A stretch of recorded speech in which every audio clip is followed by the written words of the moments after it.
বন্যা দুর্গতদের ত্রাণ সহায়তা দেওয়ার সময় অতর্কিত হামলার তীব্র নিন্দা ও প্রতিবাদ জানাচ্ছি আমি আকলাকুর রহমান আশিক। লক্ষ্মীপুর পৌরসভার ১ নং ওয়ার্ড উত্তর মুজফুর নোয়াব আলী মাস্টার বাড়ির পক্ষ থেকে ত্রাণ নিয়ে শাহাপুর এতিমখানা সংলগ্ন জাইল্লাবাড়িতে ত্রাণ বিতরণের সময় স্বেচ্ছাসেবীদের উপর অতর্কিত হামলা চালানো হয়। এতে ৮ থেকে ১০ জন স্বেচ্ছাসেবী ভাই গুরুতর আহত হয়।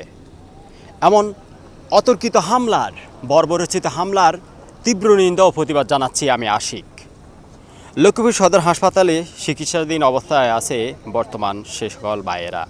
লক্ষ্মীপুর জেলা প্রশাসনের দৃষ্টি আকর্ষণ করছি আমি আকলাকুর রহমান আশিক। অতর্কিত এই হামলায় জড়িতদের দ্রুত গ্রেপ্তার করে আইনের আওতায় আনা হোক, প্রকৃত অপরাধীকে তাকে চিহ্নিত করা হোক। বন্যার এই বিপর্যয়ের সময় কেউ মারামারিতে লিপ্ত হবেন না হে আমার কলিজার ভাইয়েরা। ভেদাভেদ ভুলে হাতে হাত রেখে আসুন আমরা সবাই যার যার অবস্থান থেকে মানুষের পাশে দাঁড়াই। মানুষ মানুষের জন্য, জীবন জীবনের জন্য।